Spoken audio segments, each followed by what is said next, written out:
Hello. We hear you now. Yes, so I think we had somehow got dropped off and come back in again. Sorry about this. As usual, technical problems. Where is it? Yes, any question you have, we can answer and see. We try to answer. We try to understand more in how things work around us. Would you like to? As you say. Okay. We have a number of questions coming up already here. And as usual, I remind our attendees here in the Zoom meeting that they can open their microphones if they, or they can, raise their hand and we can open your microphone. So just checking to make sure that is, yes, that is applied today. So if you have a question, please raise your hand and we will address it. So we have a question from Paulo in the Q&A. That was the first question that came up.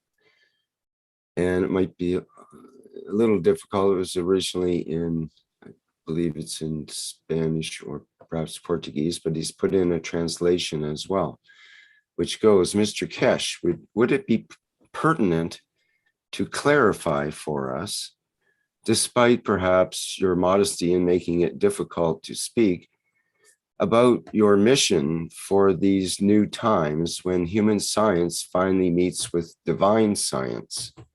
Could you tell us the source of so much knowledge and how you precede it and interpret it for our understanding? I think your answer would help us to bring in more influencers to be new, I don't know, BCs. I'm not sure what BCs mean, but new knowledge seekers, perhaps. I'm not sure. Would you like to read it from the beginning again? Okay.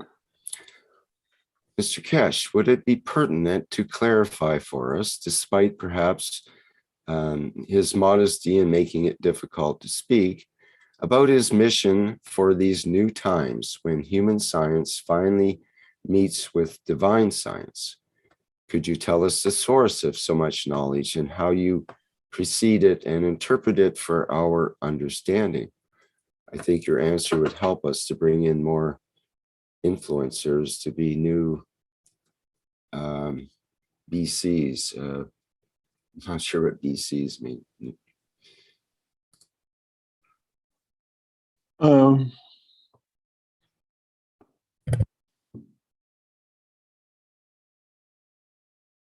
The enrichment of the knowledge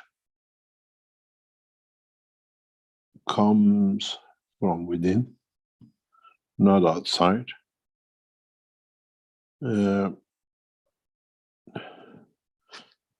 And it is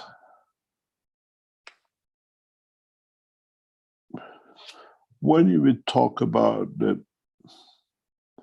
generality of the knowledge of the past or the present, I'm trying to explain it in a very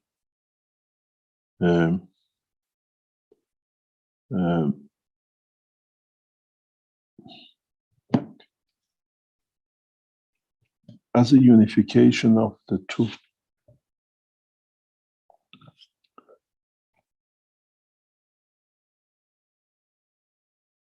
The knowledge we had or we gain up to now, doesn't matter even if it's in boiling the water that kills the bacteria, or nuclear weapon technology, or anything else.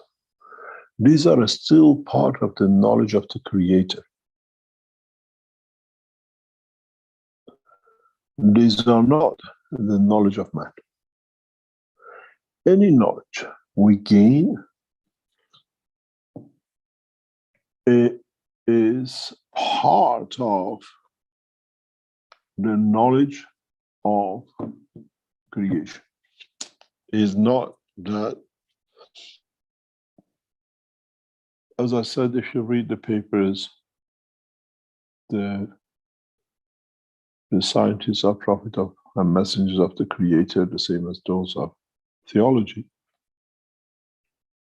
So there is no separation except what you want to put on. And the extent of the knowledge which we put on is that the whole structure of the knowledge is all the same, is one line. And depends how much we are enlightened to see further down the tunnel of the knowledge, in what purity we see, and what we decide to see in which part. It's very much like when you decide in the science to go through the medicine or become an engineer, or you have one which sits and sees the whole lot. And so we are those who see more and have access to more knowledge. Our knowledge is the knowledge of the creation and the Creator, the same as yours. But you have chosen to see, let's say, 10 centimeters ahead of you, which is all physicality. We choose to see directly to the light of the Creator, to the end of the tunnel. And in that process, all the knowledges within that is open to us. In a physical dimension, we are no different. In other dimensions, when it comes to the knowledge, we understand more, we see more. And in a way, even us get enlightened in the stages by stages that we understand the process ourselves, that we can transfer the knowledge the correct way. When you look at the what I call the 3 holy books of the New Science, book 1, book 2, and book 3, opens the knowledge of the universe, and not knowledge of the man. But if you are materialistic, you look at it in a matter state. But when you put book 1, 2, and 3, you see the knowledge of the Creator.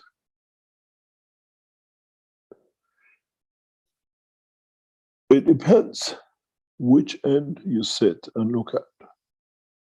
You look at the book number 3 and down the tunnel of the light to book number 1, you see all of it, how you become matter state. But when you look at the book number 1 and you look to the tunnel of the light to book number 3, some of it's because the light is shining in your eyes. You're blinded to the totality. It's very much because you're blinded with the matter state. You don't see the others. When we look into the sun, when we look directly, we don't see the totality of it. We duck and dive a little, or we put something in front of us to dim the light that we can see the sun directly. And this is the same in the knowledge. We stand on the universal side, looking down the matter end, where humanity and the physical condition stands in the matter end, looks into the direction of the sun, of the light, of the knowledge of the Creator. And this is where it comes, that's where is the difference.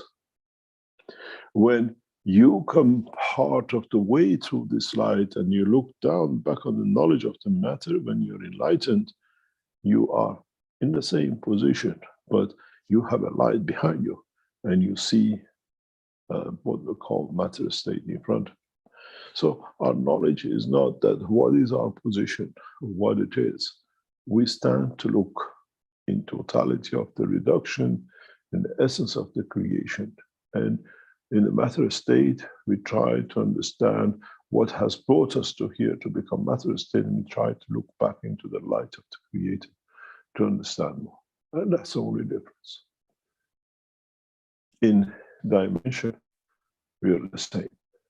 In comprehension, we are all the same. Is the enlightenment, which is the difference.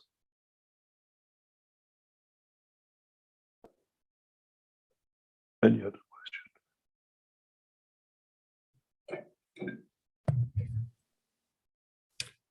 Thank you, Mr. Kesh.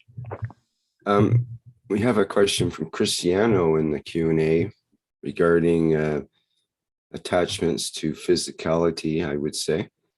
It's a message before you go. There's a message in the chat I just saw coming up about somebody about the magnet system.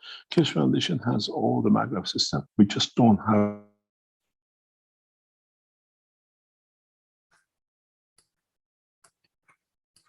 Hello, Mr. Kesh. Sorry, you broke up at we just don't have. Yes, well, there's a message on the chat that refers to a magnet system to a portable.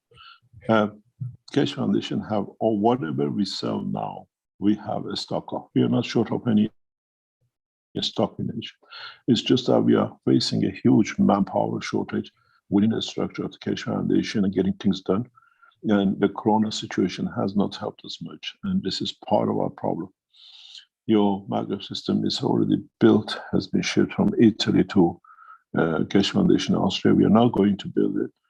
And it's just a matter of getting the time or finding the people to bring all these things to adopt what we call the adapters, the plugs, and to ship, or finding the materials we ship from other points into one position. Keshe Foundation at this moment of time is not short of any materials. The enhancement units are getting built in China at a rate of 3 a week. And after New Year, we'll try to go to about 100 a month. And everything else which you see on the Keshe Foundation website is more or less all of it is in stock. Unless we receive a large order which we advance forward. It's just that we don't have the trusty manpowers who work within us, even though we have expanded, we've separated the dispatch and everything else.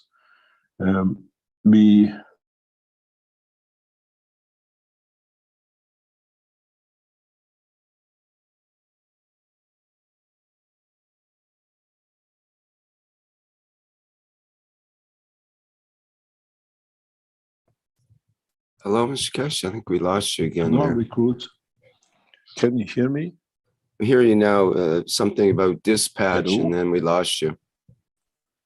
Can you hear me? Dispatch. Let me see. Yes, let me just check something in the background.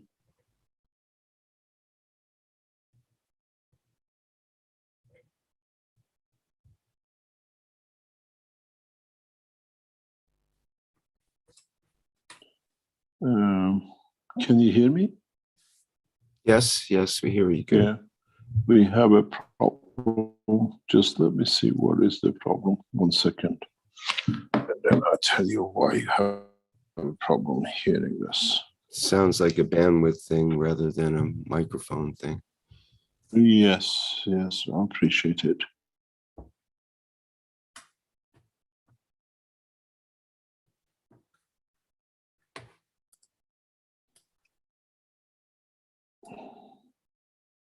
Can you hear me now? Sounds loud and clear. Is it better? I think so. Yes. Yeah, I think it's because we run 3 or 4 systems behind each other. If one of them falls into a problem, we have a problem. So we are not short of, as I was explaining, what you call goods. We are short of workforce to dispatch. And everything we sell, I have made sure on the Keshe Foundation's what we call store has to be in the stock. That validity and the capability, and this has cost the Keshe Foundation a lot of money in the past 6 months. As we reorganize, we have shipped to 2 locations, and then it'll become 3 locations shipment, which means all the goods should be, if one cannot meet from China, it will be met by our new warehouse in Austria, which is getting extended, and what we call more materials get added to it. If there is a delay, we apologize. It's just the manpower that is our biggest problem, and bringing people who know what they are doing, and just bringing people. In so many ways, we just stop recruiting people who are knowledge seekers, but they actually could not do much. They are perfect knowledge seekers, but in a physical working condition, they cannot perform. And this is one of our positions which we are changing gradually in the coming weeks and months. And Corona has not helped us. We cannot bring people into Austria as we started doing, because now with the Corona and injections compulsory, nobody wants to come to live in Austria, because from February they have to have injections, and nobody wants to be in that phase. This has created another cycle of problems for our manufacturing. We are looking to move out of part of our manufacturing out of Austria very rapidly. And this we will know within the next month or two, that we allow our work to expand very rapidly in what we call manufacturing and deliveries. We apologize. It's not that we don't have the stock. I can send you pictures of your MagGraph system sitting on the tables in the factory, in the warehouse, but it's just that getting everything sorted and produced and put in position to ship. I'm sure your MagGraph system is already what we found out. The people who they boxed it the wrong way, and they put the car unit MagGraph system instead of the MagGraph system. I think if somebody in the factory can send us a picture, you see exactly what I'm talking about. The MagGraph units in the box, but our people who brought in did not understand the difference between the car MagGraph and the MagGraph unit. They've gone into the stock and they brought a car MagGraph unit box out. If we have people in the background in the factory, if you can send us a picture, you can see yourself exactly what I'm talking about. So we are not short of. It's just manpower which has hit us very badly in Austria. We're trying to resolve it. And I apologize for the delay. Any other question? Okay, thank you, Mr. Kesh. I had a question from Brazil team through Cristiano. The question is by Marco, who asks, when people in their physical life accumulate fortunes and for fear of losing their fortunes or being stolen by someone, they bury something valuable, but then that person comes to die. So the question is, does the soul become attached to that fortune? And when someone finds the physical treasure, does it free that soul, or is it not like that? You brought a point which I'm very familiar with, and I know it firsthand. And is the soul of detachment of physicality is still attached to it, but not the soul of man, but the soul of physicality has left behind in becoming part of the soul of the man. So there is no attachment to it. This has happened within my family in the past century or a bit more, when my greater family, my grandparents, great-grandparents, used to live in Georgia as part of the what I call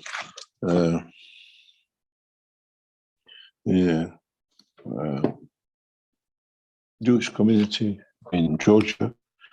And when the Tsar came in,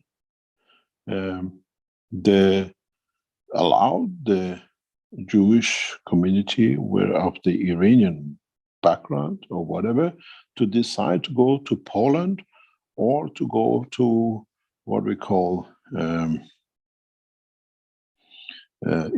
back to the home, original home. And what my great-grandparents did, the Russians became very clever in that the Jews were taking a lot of jewelry, diamonds, and their assets by swallowing it. They used to, because they used to carry a lot of diamonds and that kind of things, and they buried some of it within the structure, and they left the structure of where they buried the, what do you call it, the family loom. And they traveled back to Iran through Caspian Sea, but they were kept in camps for sometimes to make sure if they stolen any jewelry, whatever, they could collect the discharge in a special toilets they built for the people who were going through the transit. And got hold of the truth. My oldest second cousins, who was actually born in Russia, she's entitled to carry a Russian passport. When the Russia opened up, went back, trying to find what was hidden by the family, buried in the ground. For one day they come back to get hold of. She met with some of the ex-families there, but nobody knew the totality, and she could never find it. So I'm quite familiar with this, but it's the attachment and detachment. Nobody knew this except this lady, and she went to get it. And there was always a discussion in the family. Why did she go back to Russia so much, especially to going to back to get this, what they call family loop. And there was a lot of sentimentality between with my mother and the family, that why she done this. This was buried and not to be touched. But to her was had to have a, what they call a sentimental value or a physical value to get hold of. And in a way, I said to my mom that time, she always been like this. Physicality has been more than I understand. That was a memory that everybody had in the family, that such a thing was buried in what we call in the place. And now she has literally destroyed the emotion and the connection of the family, that the what we call the wealth was buried there, and one day we'll find out and will be found. And it brought a lot of what do you call it, thinking within the family. And a very recent one is, if you heard the news in past week or so, I think it's in France, somebody found, or in one of the European countries, he found a packages of stones, precious stones. Some time ago, he handed it over to I think the French government. And last week, half of the stones was returned back to the founder as his, what do you call it? And the rest was kept was given by the community by the government to the community, that they could sell the gems and create some sort of finance for the community. But what was interesting about this was that the part of the recommendation or understanding where these gems came from was that these gems could have belonged to an Indian traveler, which the plane crashed near that site in 1980s or 1990s, some 30 years ago. And so nobody could put a claim on it. But is the soul of that Indian man, which they think stone belong to, is it still with the stone? This raised the question for me last week when I heard this news. You check it on the internet, maybe you can enlighten us more with it, and then you understand, is the soul of the man who carried it is the same. We had another situation in Freetown about 20, 30 years ago. A plane taking off from Freetown crashed into the ocean directly by what we call near the beach, near the airport. And if you've been to Sierra Leone, the airport is in an island. You have to get a boat to get to the airport. And they found, and I said that time, is that maybe the price of the aircraft was the amount of the diamonds which are on the aircraft, because a lot of diamonds comes out of Sierra Leone into Europe, and is always carried by Lebanese. And who is the attachment of the soul of the man with the gems, or is the gems part of the attachment to other part which the soul has left? It's not an easy question, but it's the reality which sits with all of us, and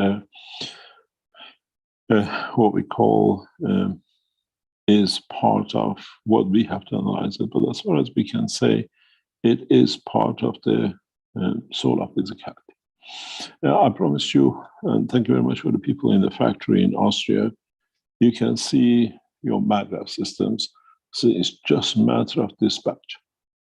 And then if you open up the picture, you say it's a car power unit. They took the wrong box in the stock, and the stock sits in containers. And because they don't understand the difference, if you see it's about 12, 15 MAGRAPH units to be shipped, they had to go back to the factory. And what I suggested is just cross the car out and ship it out. Then you have a MAGRAPH power unit. So when we tell you we are not short, and what you see immediately next to it in the brown boxes, these are boxes of the horizontal and vertical units which are to be assembled to be dispatched. And now you understand when we tell you we are not short, it's just the manpower creates us this problem. And your MAGRAPH unit, most probably your order is part of this stock. It's there for about 3-4 weeks trying to get sorted out, because I noticed when I was there, this was there, and I was explaining this is the problem with it. And I said, just cross the car out and just send it MAGRAPH unit. Because it has to be perfect when it goes out of the cash manager. So you cannot find these boxes when it was shipped from Italy. Just do this with it for temporary. Thank you very much. Next question.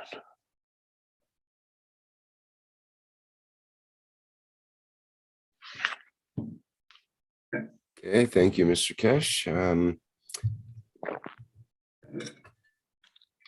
I did By the have. way, what we are, just can I add to it? You will receive, we will dispatch, we'll start promoting the MAGRAPH units extensively in the next couple of months. Once our, what I call factory in Tehran, which is primarily designed to produce MAGRAPH systems, is what you call goes on a full production. The factory is all getting done. As you can see, the pictures of the factory in Tehran, and it's a beautiful place. And we will start promoting the Keshe Foundation MAGRAPH technology power units exported from Tehran across the world, because now we're trying to get factories specialized in certain items that we can support. And that's thanks to the officials in Iranian government and the Keshe Foundation knowledge seekers, which they run our operation in Tehran. Thank you very much.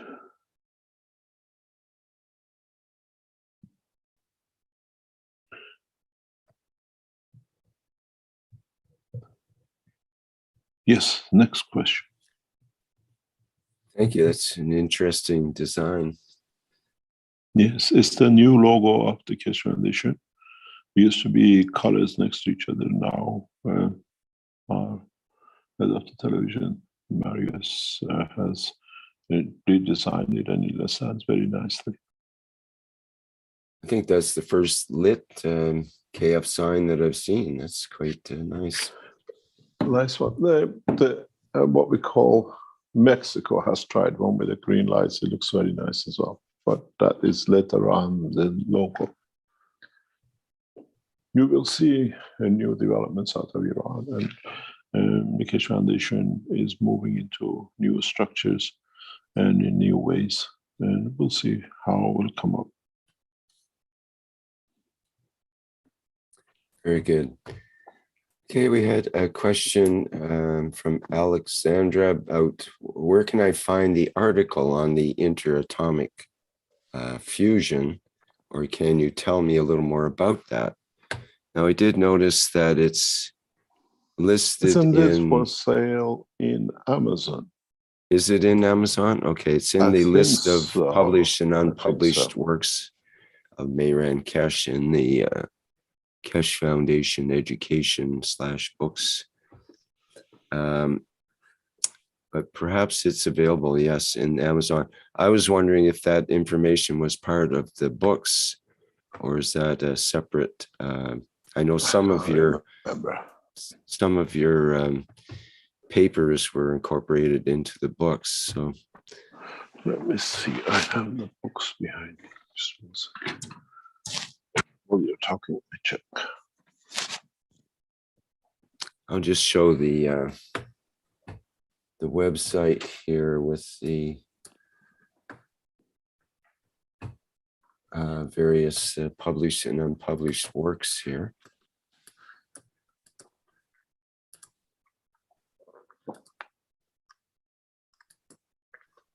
So this is the books plus electronic documents it mentions here. Don't see the interatomic fusion as part of it. But it's on the list here of all these various.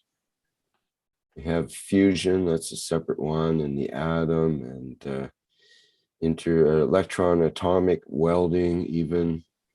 And but we get down a little further. It's a paper written, and I've There's seen the original. The interatomic fusion, it's called. And here's some extracts from the paper that are listed here in this blurb here from it. But we don't have a link directly to it from the website from the Keshe Foundation. So perhaps I can find it. Was in Amazon, you thought maybe? Maybe there are many things. A lot of documents of the Keshe Foundation was stolen from the Keshe Foundation and passed by the Belgians, and they're proud to show it. This is the assets of Keshe Foundation, and this nation has kills or steals as their nature. And as I said, pedophilia, prostitution, and stealing is part of their work. And sooner or later, we get these back into the ranks of the Keshe Foundation archives. One way or another, the knowledge is there and documented, and it sits within it.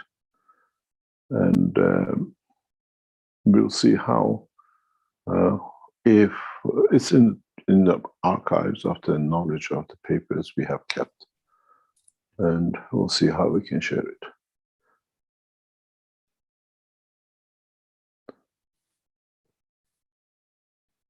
Okay, there is a hard copy of these on our discs, and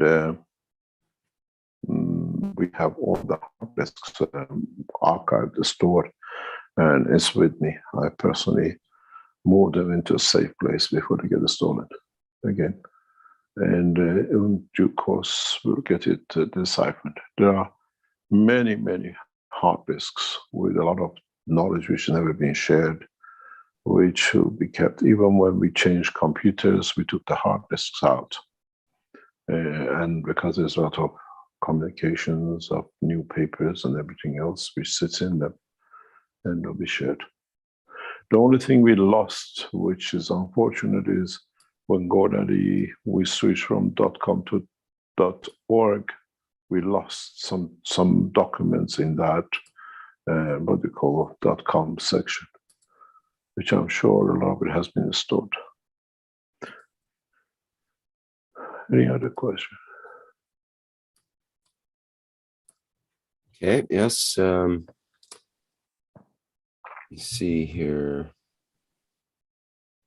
From Freed in the Q&A. Well, we have a question from our hand up from Marinez here first. Let's address that.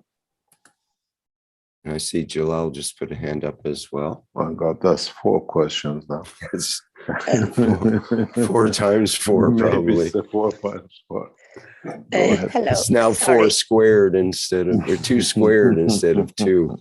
2 to the 2. It was a mistake. I'm sorry. Oh, well, there's 2 down, Go down. 2 to go. But this is Jalal. usually 4. Good day, Mr. Keshe. Thank you, Rick. Hi, Jalal. It's regarding the papers here. Yesterday in the teaching, I have in a way a question from Claudia. I think it's regarding the truth about homeopathy. I think through this now this voice, if she can go and in a way order this paper, it will add a lot to what she knows. Yesterday, the question was about the vibration to change a condition. And, you know, I tried to answer it in my bizarre way, and I hope I succeed. And I try to make the difference between how we make the same thing by magnetic positioning, gravitational magnetical positioning, and the different way of homeopathy by shaking to take a position. I hope I could answer it in a way. Yeah, the paper called about the truth about homeopathy. Yeah. This paper was written in a few hours. And I'll give you a history behind it. My sister, she's a dentist. And at the same time, she is a homeopath as well. Dentists usually, when they get older, their hands become shaky. They try to still stay in medicine, and they do other things, homeopathy, acupuncture, and that kind of thing to keep busy. And she is a qualified homeopath. And she was with us in the Sansano, and she asked me the question, can you explain what is the whatever? I said, let me rest, and I tell you when I wake up. And I was lying down. When I woke up, she said, I've seen you. You're going to write the paper. I've seen you downloading how you clarified the knowledge while you're asleep, how to do. I said, not downloading, it's just accessing to the right file that you can get it. And I got up, and that afternoon, I wrote the paper, The Truth About Homeopathy. The word, I cannot pronounce it correctly if I'm right. Rick, it's called when you shake it, there's a specific name in homeopathy for it. And it's the way you shake and the number of the shakes you create, and in how you realign the number of the energies and atoms of the water. I think it's Organize. succussion or something like Pardon? that. Yeah, it's in the paper. It's Succussion is what it is. Succussion. Yeah, that's the one. Succussion. Yeah, Succussion. that's the word, succussion. The action or process of shaking, or the condition of being shaken, especially with violence. Yeah. So it's shaking. In a way, it's a realignment. If you understand this, it's very much like how you shake. In homeopathy, there is a slight problem that they haven't got this section the right way, because the machine shakes in one direction only. If you understood the science of magnetism, and you could change this shaking, not only in a vertical, but shake it in the same different directions and angles in the machine, you can cover more. But they have not understood this. And we know this because if you go back into the understanding of magnetizing the iron, if you have an iron vertically down, it doesn't magnetize. If you hold it in a specific angle and you hammer it, depends how you hammer the nail, it'll become magnetic. This is one of the reasons, for example, unknowingly, all of you, if you ever held a drill and you try to drill a hole, what do you call it, a screw into a piece of wood, and it bends a little bit or whatever, you see the screw wasn't magnetized before, but if it falls, it sticks on.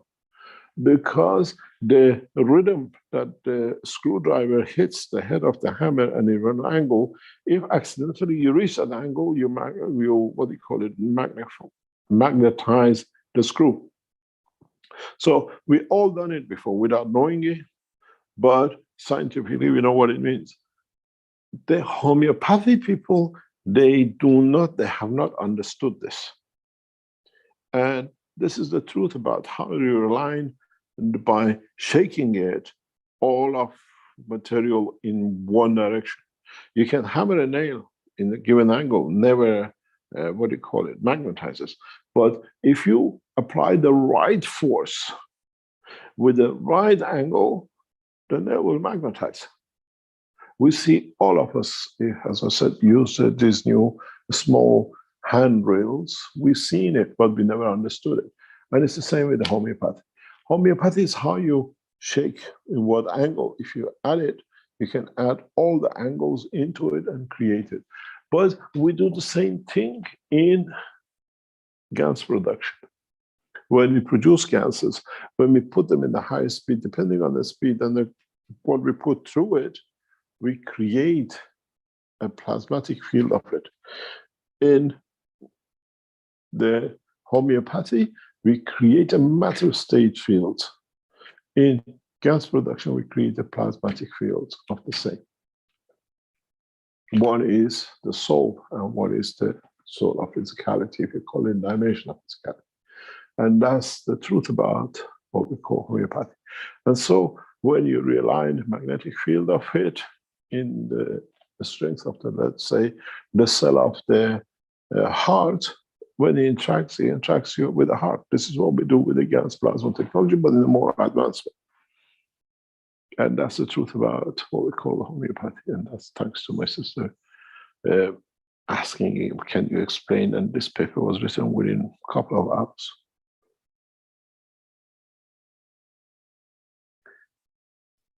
So thank you, Mr. Kash. So it is better than my questions. Your answer, you mean. Thank you very much for your work. Thank Jalal. you. Thank you, Mr. Kash. Regarding the square, Rick, Mr. Kash, when you going to teach the square knowledge? What do you mean the square knowledge? There is knowledge behind the square.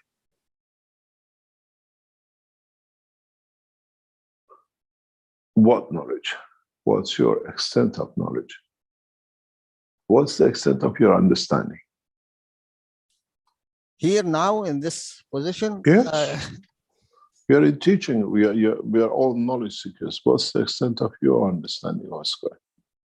Yes. How we achieve a square out of the fields? Now I'm going to put it to you in the way you do it. I'll put you two questions. A square, Okay. a square as doubling it, or a square as a shape? The first one, please, Mr. Kash. I didn't hear it. A square as doubling or a square as a shape? I think that make no difference, Mr. Kash, in my opinion. If you come in reality, There's a big difference. Of course, there's a big difference. What are you talking about? There's a big difference. One is in the number and one is in the shape.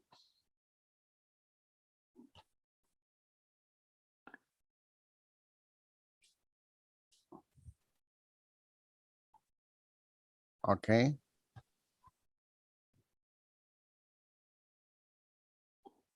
When you want double the strength of the plasma, it's a different technology that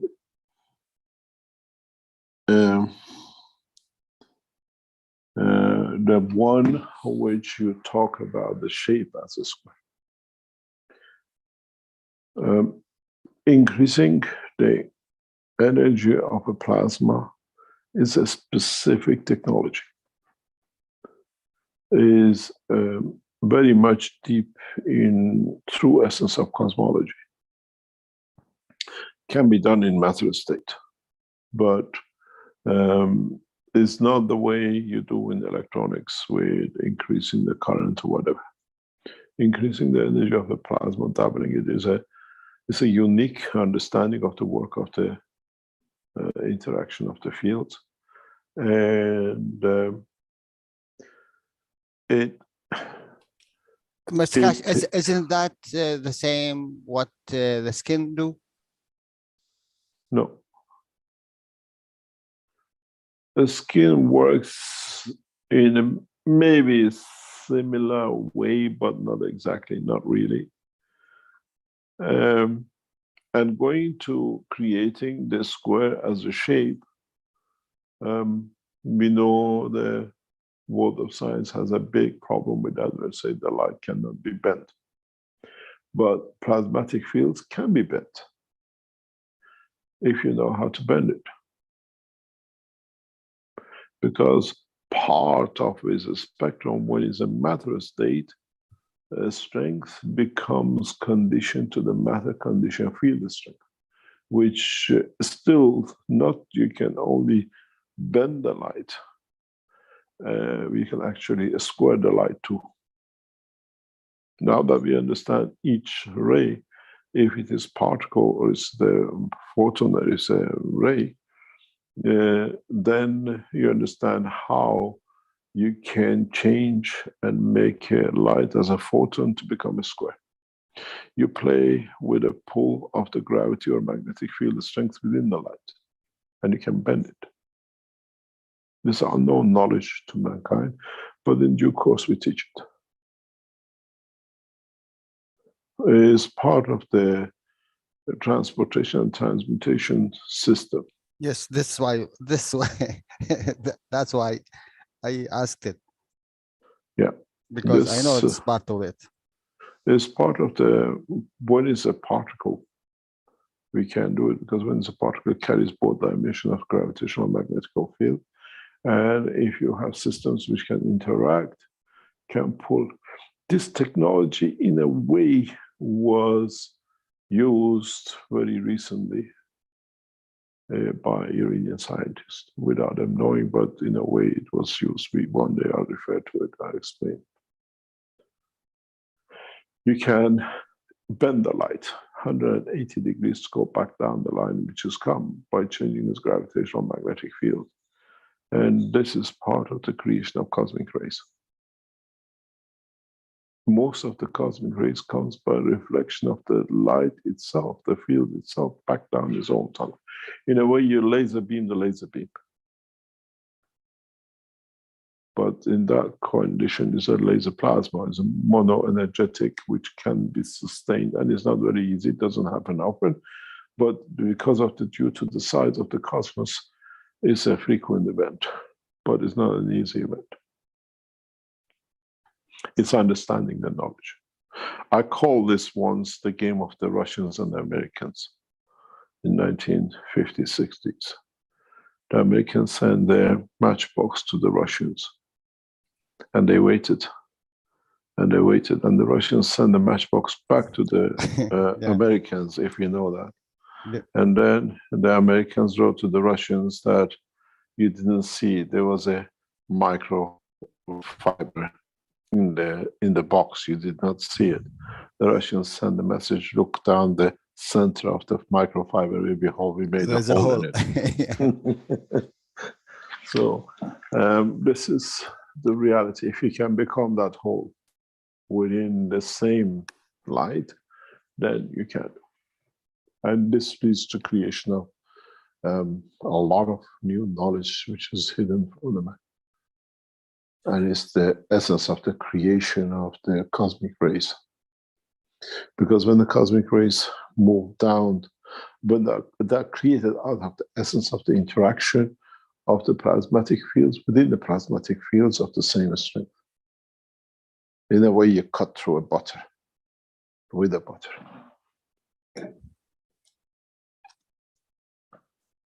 Okay, Mr. Kash, thank you very much. Thank you very much.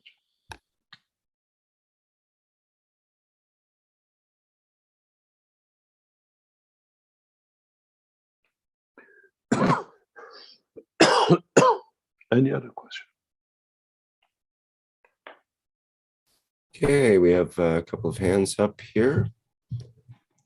We have Marinez again. Back again. We can take a chance on that. Hello, Marinez. Do you wish to Yes. have a question? Okay. Hello, Mr. Cash. Hello, Rick. Hello, everybody.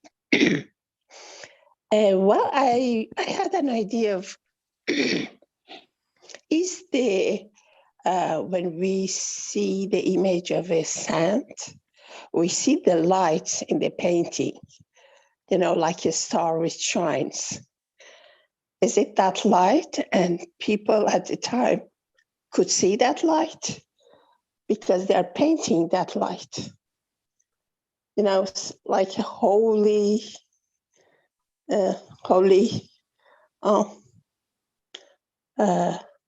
branches of the light around the head of the saint people. Saint people. Yeah, like Jesus. You mean like saints, right? saints. Ah, okay. And you're talking about rays coming from the Yeah, that around that were the head. painted. Mhm. Exactly. You This have is like painted. It's a light. It's the light of enlightenment to understand, because you have a saint of a specific thing, like on the 2 or 3 days ago, on the 6th of December, is the what we call San Nicholas, which what do you call it? Saint of children. And in a Orthodox and Catholic church, on the 6th of December, the children, as is tradition, wait for the carrot or the sweet. And if you live in European countries, you see St. Nicholas comes on the street. It looks like a Father Christmas, but with different kind of hat, to give sweets and gifts to children. And that's just enlightenment. It is not anything else. It's the sign of enlightenment. It's man-made to show they've been enlightened to that knowledge for that reason, for whatever specific reason. but can we see? Could people at the time see the light around the head of the saint? You see the light around the holy people, even you and me, depending on what we are holy about. Is the aura, you call it. It depends how you want to explain it. Aura is the same as that light? Yes, it's an interaction. It's a symbolic enlightenment. It's not that you see a glowing glow on top. Exactly. Yeah. Is it why people are nice to people because of that light which they don't see? It's an enlightenment how you can reach, to what extent you can reach. And this is enlightenment which is human dependent and more than anything else. Thank you for all the teachings, Mr. Kish. Have a good day. Thank you. The messengers of God are seen in the gold and the white light. And when you're seen in the white light, is the level of the affirmation to the light of Creator, which is the same, is confirmation of the existence and interaction. But the rest is what we see in the dimension of mankind.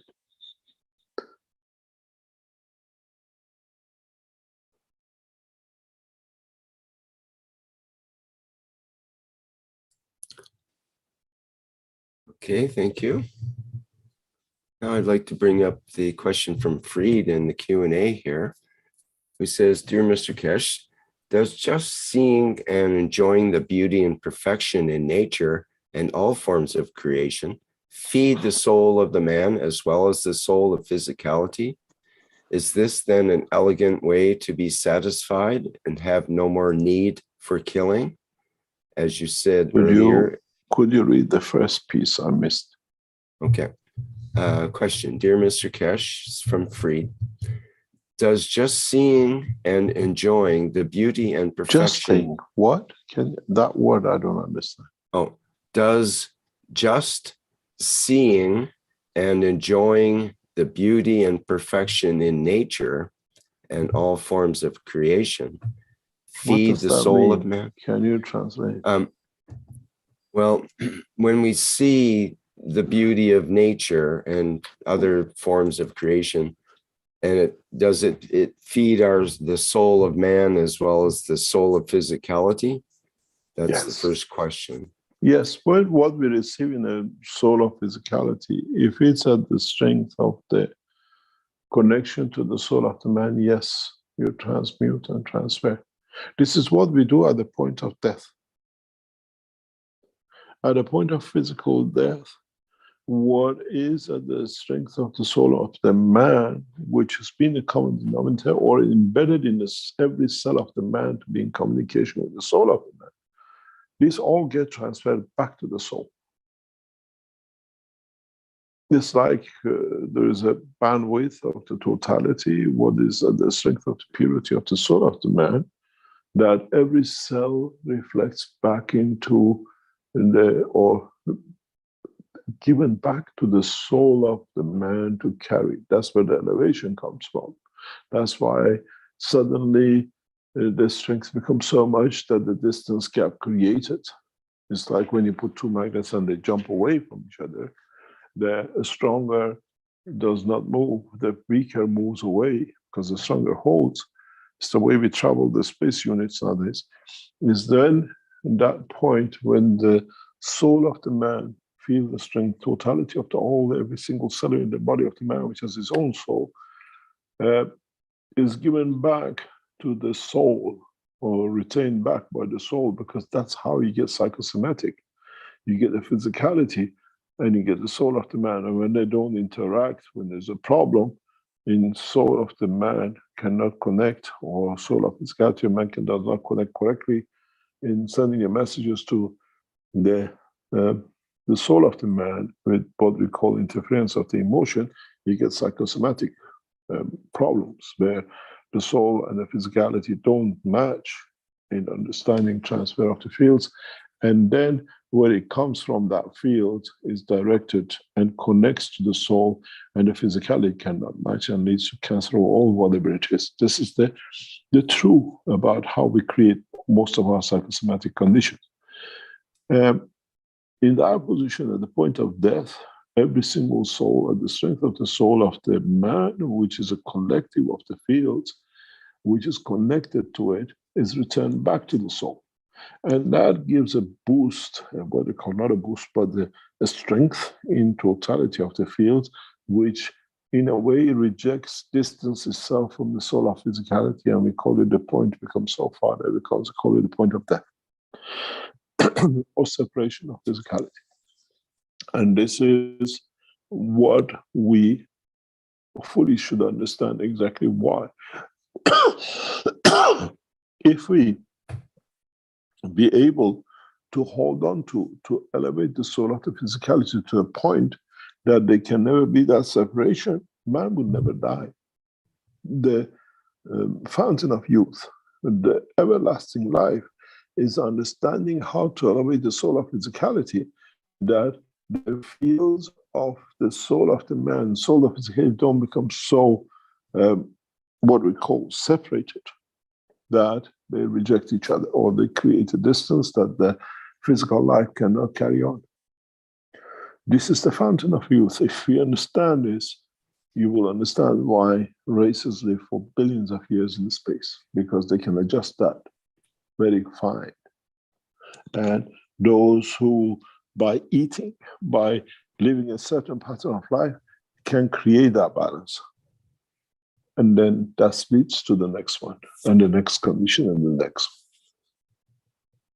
And with our understanding of the physicality and the soul of the man and soul of physicality, one can literally live in any dimension, whatever and ever. How you balance it? What do you take? What do you give?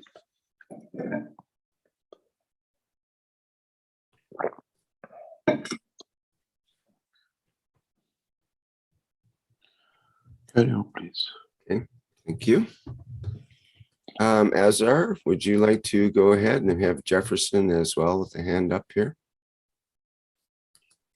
Good morning, Mr. Cash. Good morning, everyone. I don't have a question, but Jalal brought up the subject of homeopathy, and then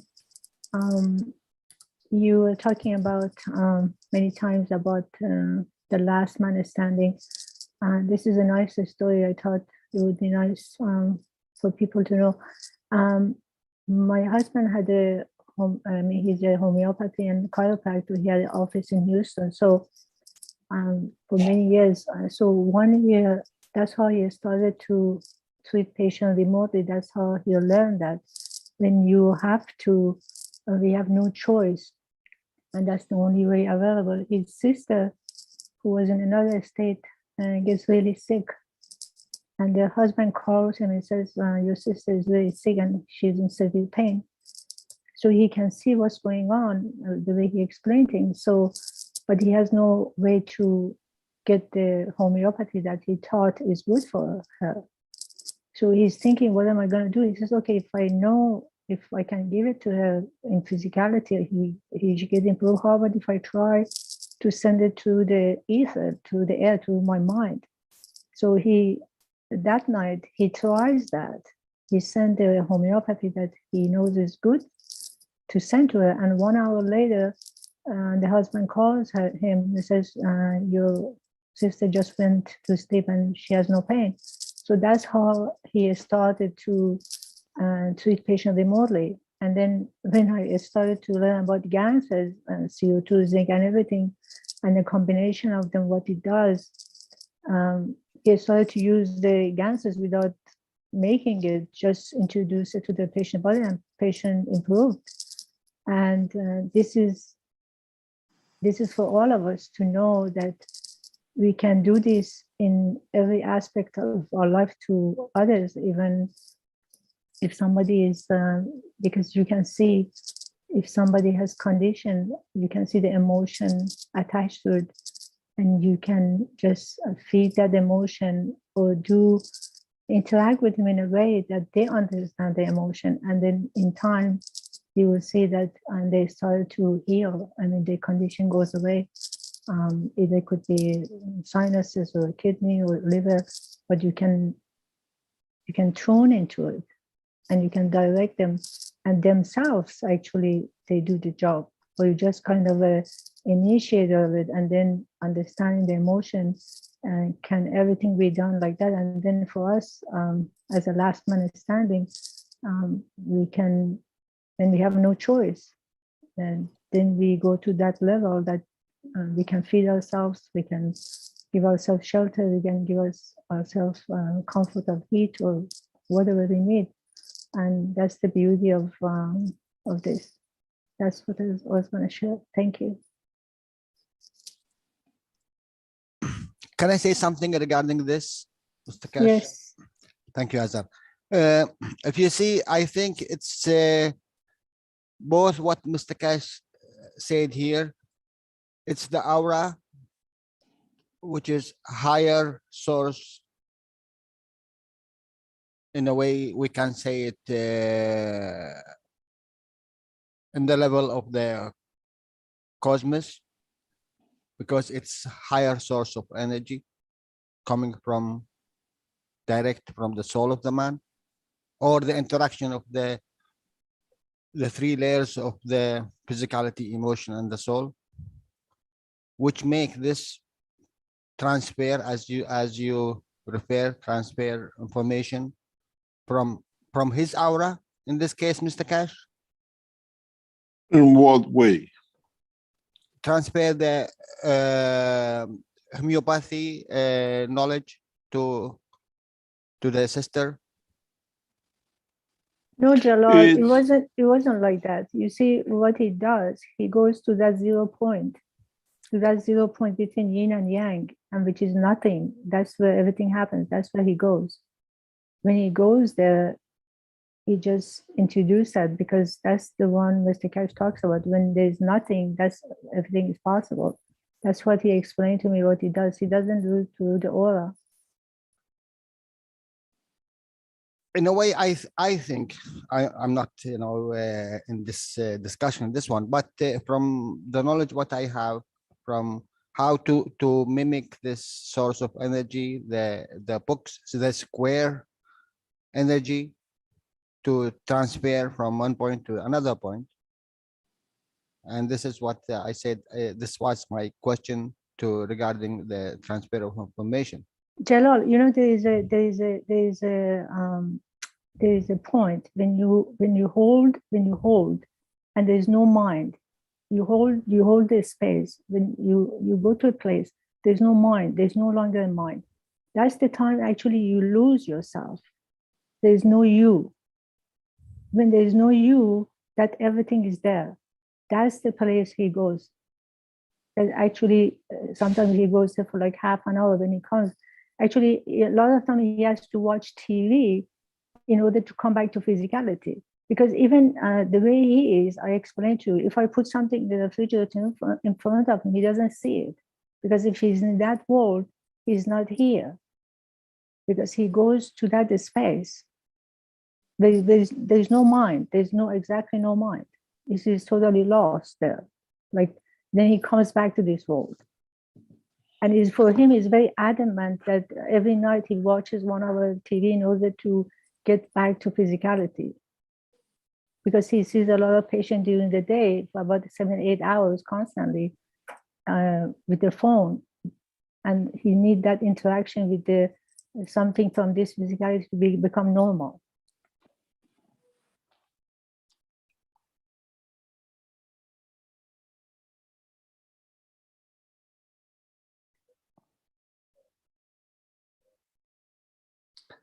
Any other question?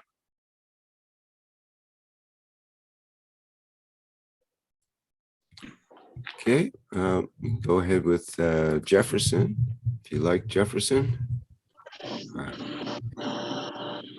Hello, Rick. Good morning. I hear you. Okay. Good morning, everyone. This is Jefferson Rodriguez from Brazil. Good morning, Mr. Cash. It's always an honor to be with you all here and everywhere.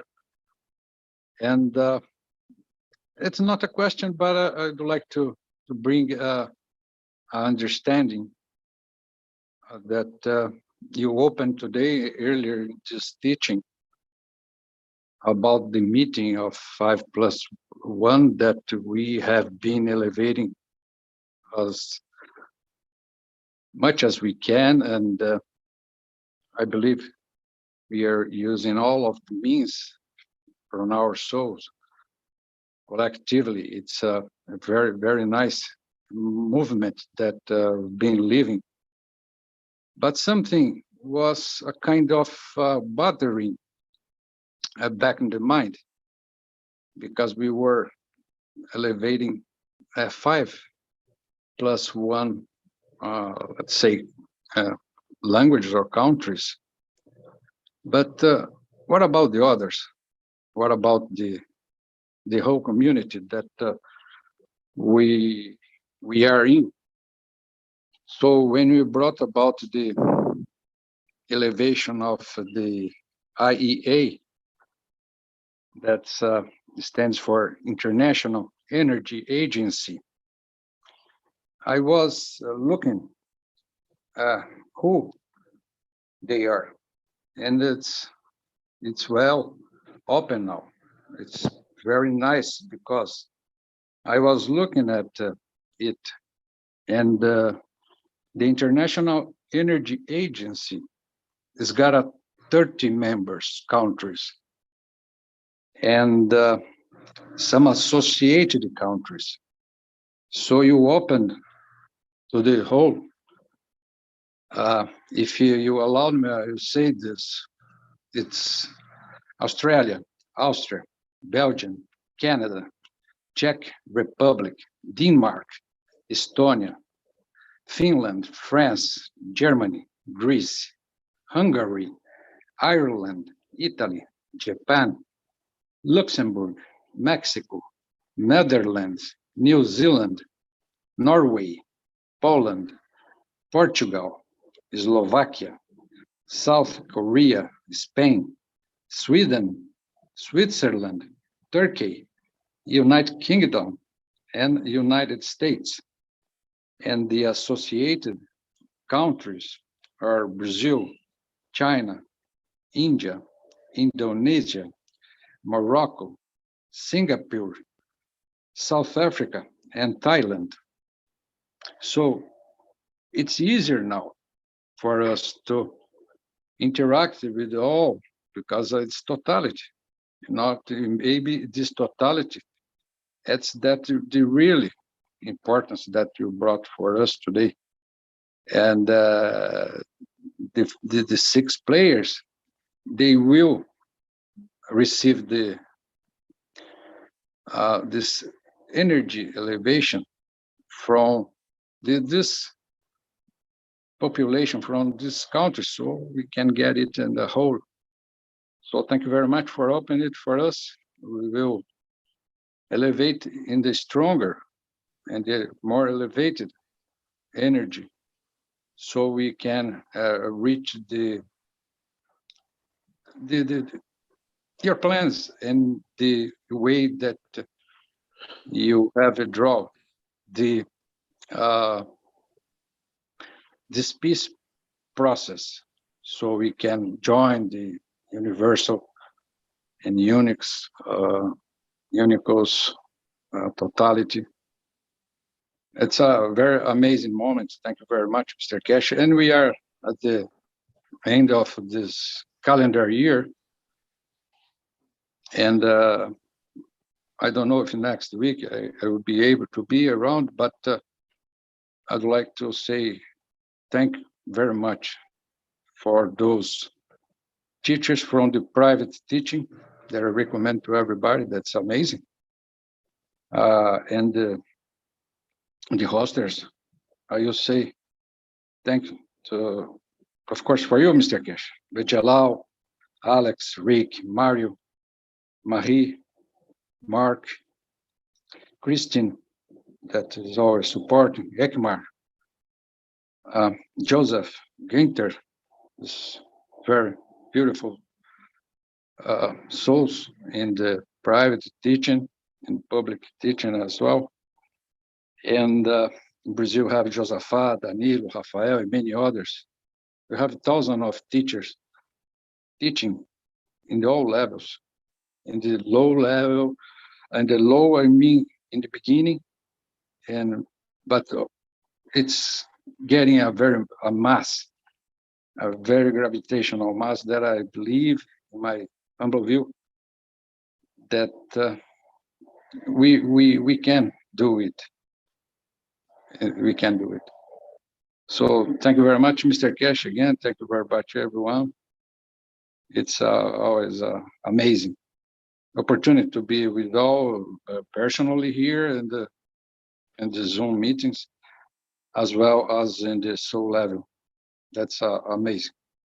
And I thank you very much. Thank you, Mr. Cash. Thank you, Rick. Thank you very much.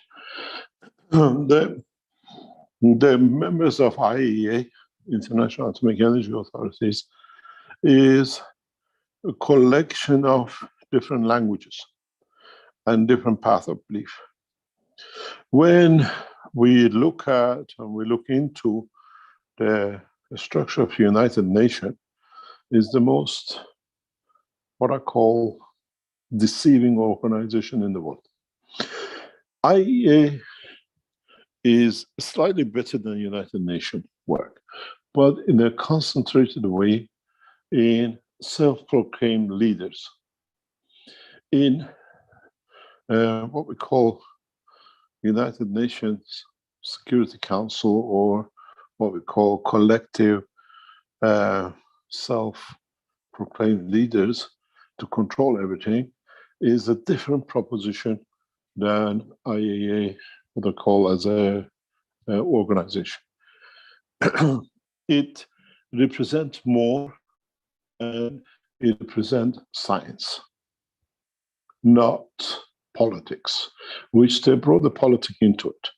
Where IAEA is a scientific organization. It's the way I look at it. is part of what we said. The scientists are equal to the prophets of the soul and theology. In so many ways, we try to reach as much as possible. And that's why we ask the knowledge seekers. The chief of IEA is Argentinian, well-seasoned diplomat. But the other members are of the same. Before we had symbolic. This time we have somebody who actually understands diplomacy of peace and nuclear technology. They have brought people with the right caliber and with the right understanding. We can reach a lot. My hope in the coming meetings with IAEA in a very short time is that we finally break that barrier. Understanding of it. It's not a bargain what we give, it's a bargain what we can share. The whole new approach from the Iranian side or Keshe Foundation as part of the Iranian organization, the 5+1, is we'll leave you to negotiate on your whatever you're talking about, but there's another option. What are we going to do with this new option, which all of us need? It cannot be excluded. And my hope, and it's the same with the members of the IAEA, is how can we bring the two sides together? How can we put a sanction on the knowledge? And then how can we share the same knowledge from the same country in a more advanced way? This is what is the dilemma now. This is what is one of my biggest objective or objections to the Iranian leadership. You are in to negotiate for peace, but why don't you, or why do you show only half of the cake? If you're negotiating, you negotiate from point of power of knowledge, not the power of destruction. If you play innocent, you have to deliver the knowledge that we have more powerful technology, that we don't need this. And this is one of the points of my, what I call separation from the Iranian leadership. My suggestion from the beginning to the Iranian administration was, we go in with the power of the knowledge. We go in with the understanding we are not here to beg, we are here to share. And somehow there's a lot of financial gains, there's a lot of financial dogfighting within the Iranian administration, which we cannot handle. It's not our job. And Keshe Foundation has taken this diverse point of view to bring that. We know the board, or not just board, all the members of the negotiating team are here with us in this meeting on different channels. They know we talk the correct way to bring, to share. And this needs all of us, because this knowledge, when we take to IAEA to negotiate, is to be shared by all of us. We are not fighting, as members of the Keshe Foundation with IAEA 5+1, we are not fighting for superiority. We are fighting for sharing the knowledge of what I call the creator. And I'm sure in the coming hours, in our meetings with IAEA, we'll have a lot of second round of bashing about the heads to ignore one, that you can keep the sanctions, but you cannot ignore one when the knowledge can be given to all the nations. Our Chinese friends are here. They know when we were invited to collaborate with the Chinese Space Agency for the design of the space reactors, which is on the table of the Keshe Foundation, they wanted the fuel combination. We already have built it. We don't know how to fuel it. And that was a laugh. That was a very interesting joke for me, which was played by the Chinese Space Agency people. You build your reactor, but we cannot fuel it. Can you give us a fuel combination? And this is what I call part of our problems. Not to give the fuel combination to one nation to become superior, not to give the superiority to Iran that then we cannot tame under the name of the religion, but to give it to all of us equal, irrespective of language. And the only place, as I said, for a nuclear physicist to find home, to work, to understand, to show what it means is through IAEA. We kept this away from public, but we collaborate directly inside to bring a consensus with all of the leaders. And this is part of the game. This is part of the game of understanding politics of the nuclear technology. And we especially open this today because we're getting a very crucial point. The Iranian team is back on the table. My request to the Iranian leadership, let's play all the cards on the table and see is not who's checkmating, but who's actually mated themselves to checkpoint. And then we'll see how we develop it. We see how we go to the next step. And the whole process is to share knowledge in exchange for peace, peace for humanity. To exchange knowledge, not for finance, but for superiority in where collectively now we can go as one race. And it's very nice to see all languages are covered within the ethos of the IAEA, and most of the religious groups and leaderships are in it. Some are on the boundaries, some are within. But as I said, sanctions cannot be on the basis of knowledge. Sanction has to be on the basis of what wrongdoing has been done. You don't punish somebody who studies to become more knowledgeable. You punish the one who abuses, and this will change. In the coming weeks, you will see. We bring heavy sanctions on the state of Belgium. This is part of the agreement. No nation, no one can travel to Belgium who has been, or they have, the way you now have to have a Corona certificate, you have to prove as a Belgian you have no connection and you're never been involved in any pedophilia, any child trafficking. And we increase this one to state by state. Belgium is the beginning because they're the center. Then we see the correct conduct. Then we see the changes. This is technology in exchange for peace, but peace for all our children.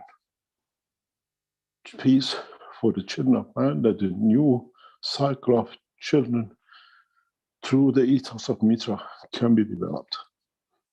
You will understand slowly what we are talking about. As I said, all the pedophiles return back to Belgium. All the abusers go back to Belgium because they've been safeguarded in heaven. And now we open the door. Anybody who's been outside and heavily involved, now they know they're going to be caught, they're going back to Belgium. Even those who left the Keshvan Nation recently, because they've been in sanctuary by their nation to abuse more. You will understand very soon why we are going. We can't have connection between the man and the universal community without bringing peace to our children, to our life, to all of us, because our children are the next generation. And in IAEA, we have all the languages. And when we ask the knowledge seekers across this planet to pray for them, is you elevate the members of the IAEA soul, which covers most of us, but this time through knowledge and not through politics or religion.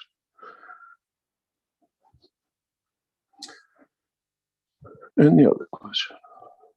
Mr. Kesh, we have a comment from the live stream from Betty, who says, "Good morning from Vienna. It is my first online session, and I'm so glad to be part of this Knowledge Seekers workshop." Fried responds in the live stream, "Welcome, Betty. You are in the center of what may now become the breakthrough for humanity. We have sent a lot of good energy the last few weeks." And then Betty says, "Thank you so much. We need a lot of positive energy and prayers at the moment. And I am also praying that the outcome of the present circumstance will be in the favor of humanity. And she goes on, as I listened to Mr. Kesh's last workshop, the 409th, it indeed gave me so much hope. It was like God is answering to my prayers through Mr. Kesh. And now I see that we have, I believe, the same person here in our Q&A who is asking a question in our Q&A here. Says, good morning, Mr. Kesh. I am from Vienna. I'm so glad to be part of this teaching. As you have mentioned, there is a shortage of manpower in our Kesh Foundation Center. And where can I find out about jobs in Austria? I am here for service to others and would be grateful if I could contribute to help humanity in any ways possible. I am a business student with my specialization in supply chain management. If I can get some info about jobs would be great. I'm sorry in advance if my question is not appropriate at this platform. Thank you very much. Go through the usual path, info@kesh.foundation, and you will get the response sooner or later. It is what we call, it's open for this channel. Soon we'll separate these into employment sections in the new year, and we will release direct lines for employment on the Kesh Foundation website. Go to info@kesh.foundation and put your CV in, and we'll see how we can utilize your expertise in the Kesh Foundation. The problem is we don't have the expertise for all the aspects or work of the Kesh Foundation, and Kesh Foundation has gone into international market, and we are recruiting organizations who can do the job for us, and we in a way outsourcing, not by people but by management groups in everything which the foundation needs to do or has done or needs to develop further. This way allows us to concentrate on our work, and all the human resources, other parts of the construction and everything else is getting dropped out to people who are specialized in by contract they have to do. Write to info@kf.foundation, and we will get a response in a short coming time. But if you're Austrian, you know how to get with Austria Kesh Foundation directly. It's a well-known structure, and through them reach the Kesh Foundation in a faster way, because we monitor a lot of things in the background. In Kesh Foundation in Austria, it's easier if you're Austrian to reach through the Kesh Foundation, and we know who's who, and it makes it the speeds up with working with us. Okay, Mr. Kesh, thank you. We've got a question, I think a question from Dan about KFTV. Is there any news about KFTV that we should know about? It's as it is. It has its own management team. We don't interfere with the Kesh TV as such at the moment. It's got our heads in Romania and Australia, and the team which was set up. A lot of people were there, but enthusiasm, but now is left to the bone of the people who work in. In due course, we'll bring experts to run the Kesh Foundation TV next maybe 6 months or so.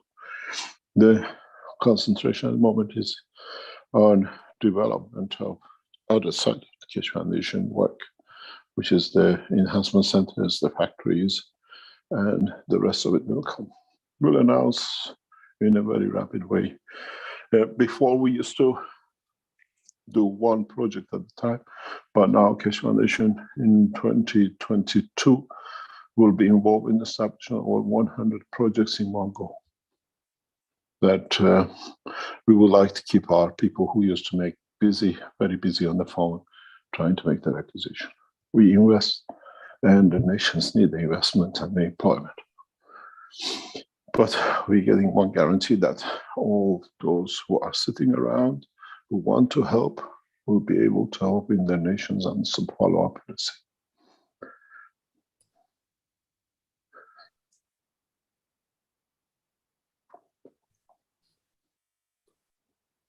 Any other question?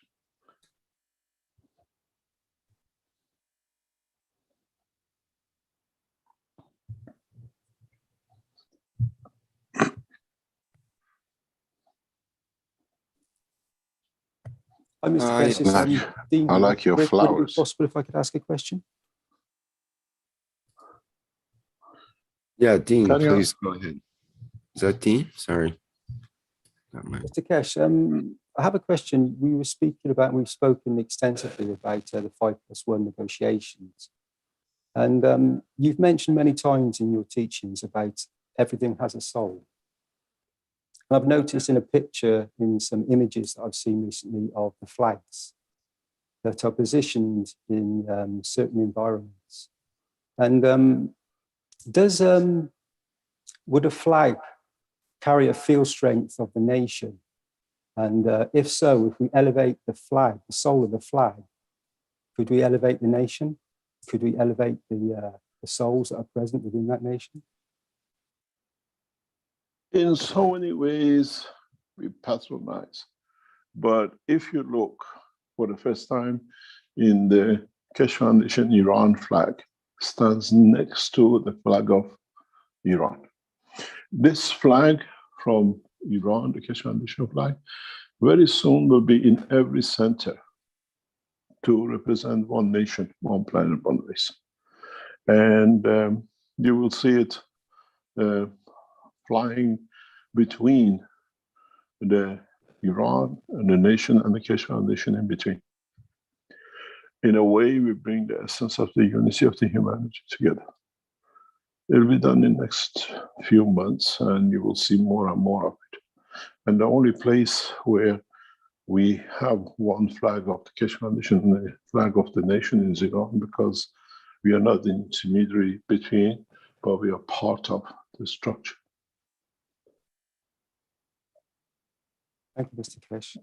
So one thing I've noticed that if everything has a soul, and in the matter state, if a soul is in a physical form, and it could be in the form of an item, a possession, would that possession carry a field strength or whatever it's received in its essence, that you, if you interact with that, would it still give off a field strength from wherever the condition it's been in, if that makes sense? I don't understand.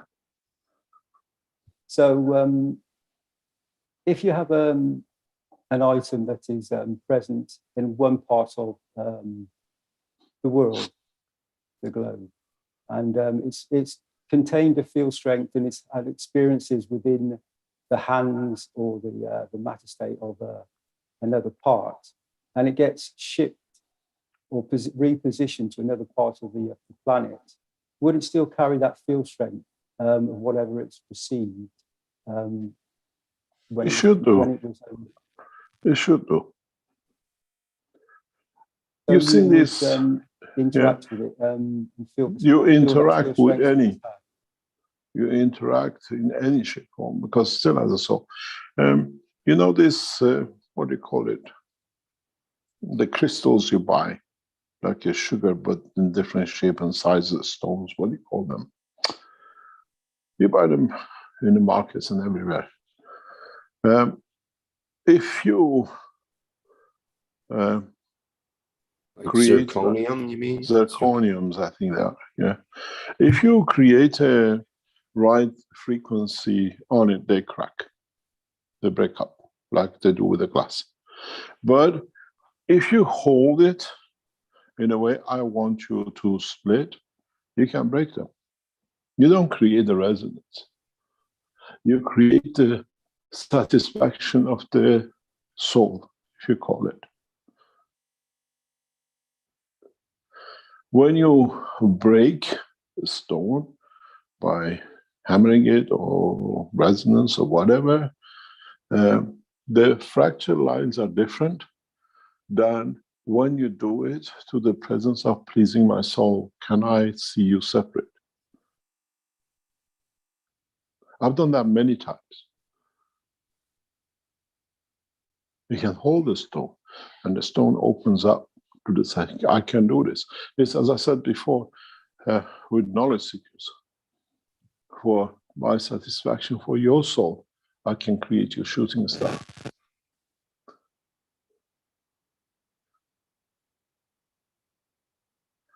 And it is understanding, does it mean that the star is there?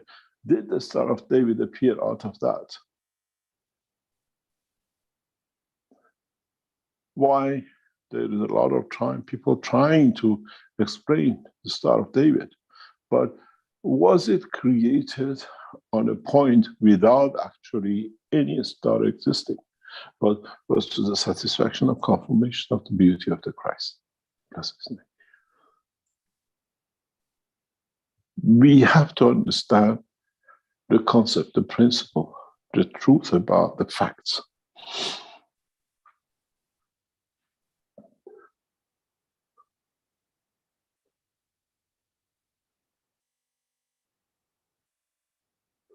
And then Yes, now we understand more. Pardon? Mr. Kesh, sorry. So you spoke about Christ there. So Christ as a messenger from the Creator, did he gather enough field strength to deliver his message?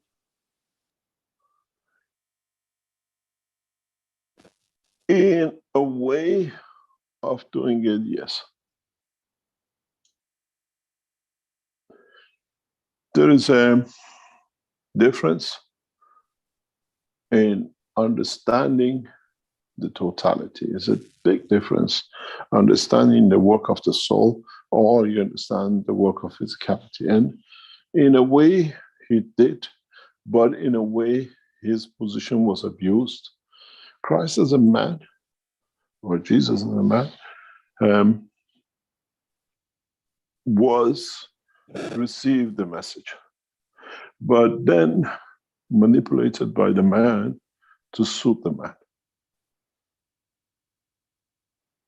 Manipulation is what we call catalysm and Vatican of today, and the true Christians are still serving in different dimensions without belonging to Catholic faith.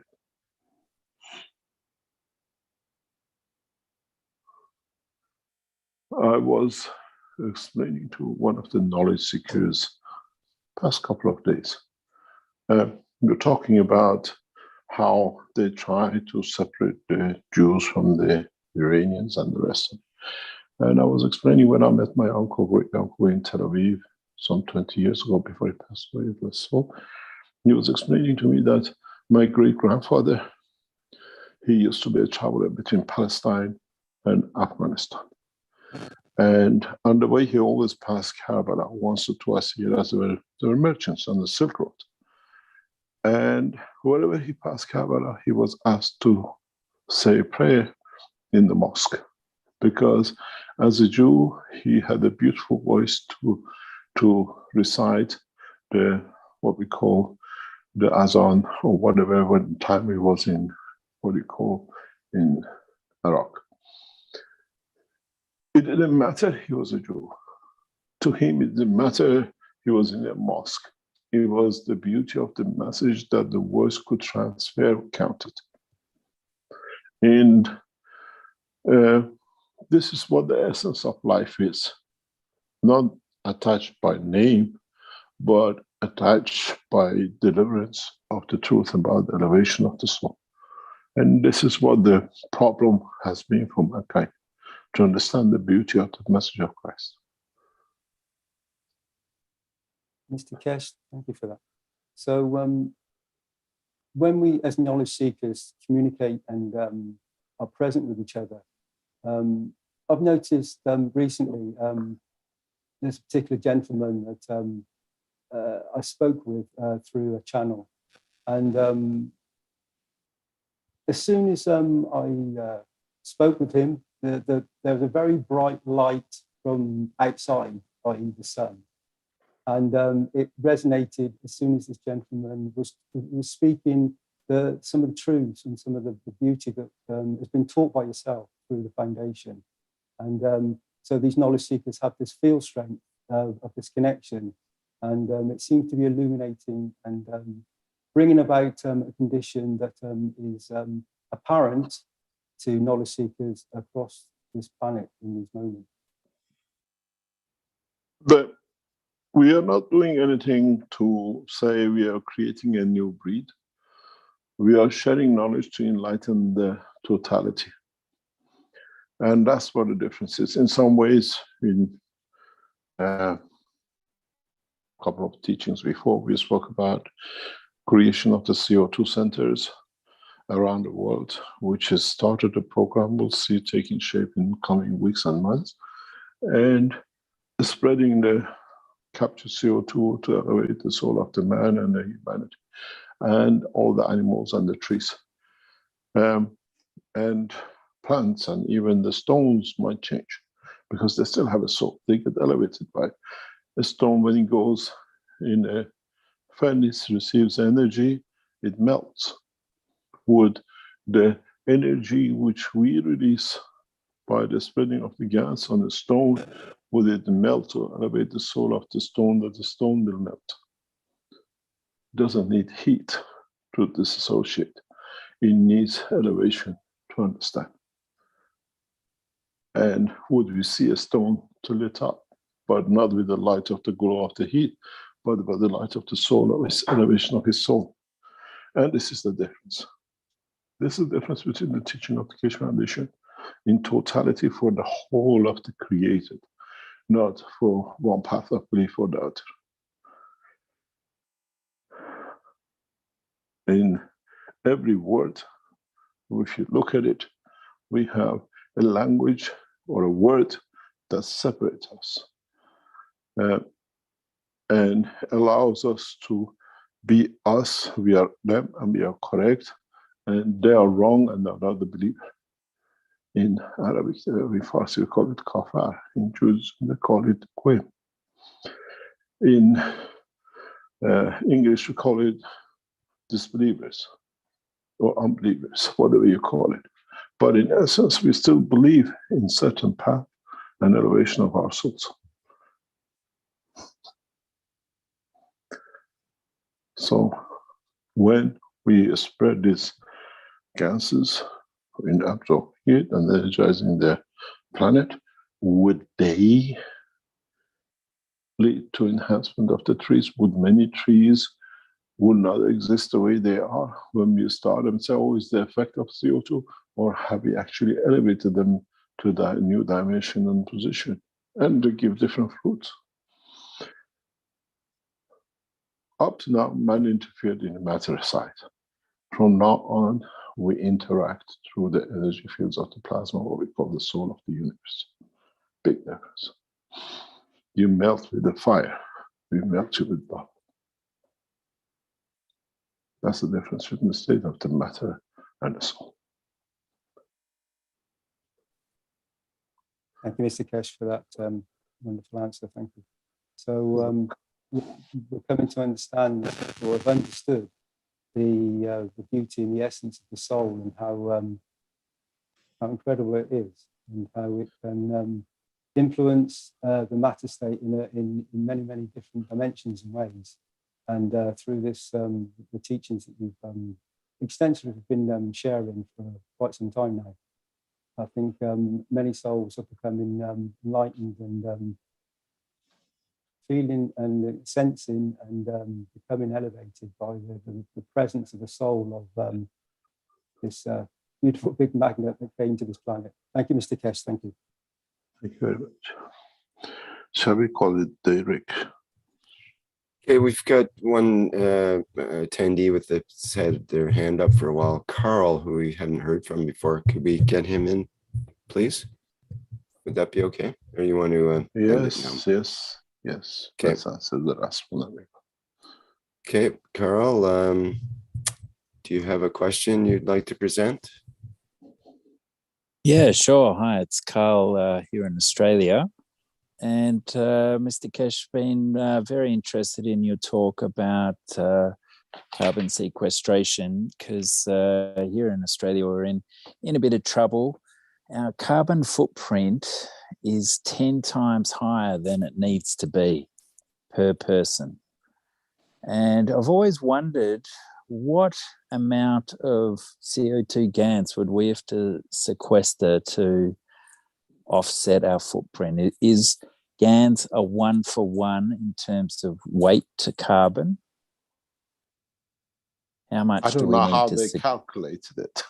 There was a calculation done in the past few weeks as we are building the first CO2 capture centers around the world. The designs are gone through, it's done by our Keshe Foundation team, and you will see it is going into, is in its phase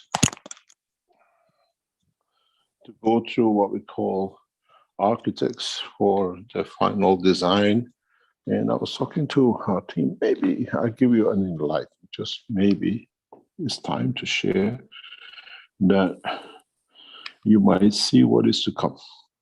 These centers, which will be built in Tehran initially, and then in what we call in most probably China, will look very much like, by design, very much like this. Then you understand how forward we are with the whole thing. I share it with you, and I hope our team appreciated that what is about to come. This is the structures which you will see building across your nation in capturing CO2. It's actually a leaf. Again, it's the brainchild of the head of the Keshe Foundation Television. He's a designer, and it sits perfect with us. A leaf which within it captures the CO2 like a leaf does in what we call on a tree. But this time we built it, and we built it to capture. And you will see these buildings very much similar to it across your cities, replicating the work of the leaf. Maybe in the next year or two, you'll see a number of these around Tehran, Beijing, New York, London, and maybe New Delhi. And this is where the essence of work is, to understand when we capture the CO2, like a leaf, when it captures the CO2, it releases oxygen to give life. And when we capture the CO2, we have to do the same. We are not capturing it to take it out of the circulation, but we're capturing it to make it a life, a food for new generation of life, new cycle of life. And this is the beauty of it. In maybe next 2 years, you will see a number of these constructions around your city. And it costs millions to put these up a proper way, where it can actually be put across through, and we'll see the change. In contaminated cities, winter, summer, does not make any difference. The air is polluted. And this is our job to do. And it will bring changes. We'll be taking the same, as I said, the leaf takes to clean, to use, but this time when it comes out as a CO2, it will be energy of it as a plasma, not as oxygen. And it's very interesting to see what changes will bring. And do we actually need to collect so much, as I said, because we are changing so much with the transportation and with other things that we will not produce so much CO2. And then would these buildings in 10 or 15 years have any use to us as we bring everything to a balance? And in that report, what we call the business plan, they have actually calculated how much our structures around the world in the next 2 years will bring the change, the footprint of the total calculation. It's a very, very small fraction, but with very lot of punch into it. There is, we breathe in and out, and we continue as humans put it out. What is our footprint? Breathing has a footprint. We run, we increase the footprint. Everything else has to be calculated.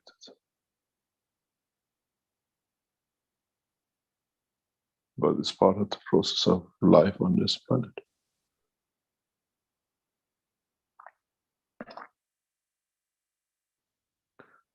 Thank you very much. Thank you very much for today.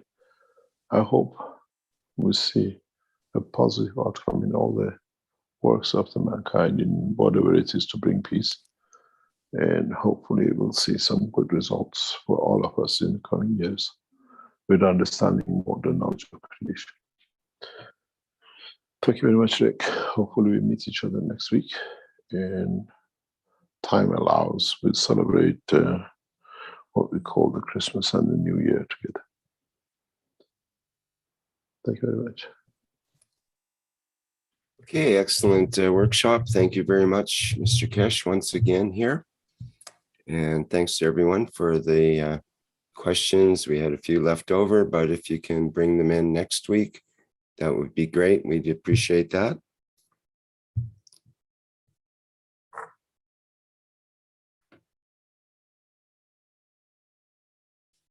Okay, so I'll end with on a commercial note here, and we'll have a look at the bundle, the Christmas bundle, as it's called. So this has been the 410th Knowledge Seekers Workshop here on Thursday, December 9th, 2021. And we'll see you all for next week in the Knowledge Seekers Workshop. We also have on Monday coming up the testimonials meeting, which is at 8 p.m. Central European Time, and with the same Zoom channel. And people are welcome to bring their testimonials of the plasma technology to that meeting, where they can, it's a great way to pay back for receiving such a knowledge about the plasma technology, to share it with others. Okay, so thank you, everybody. And we get the video teed up here.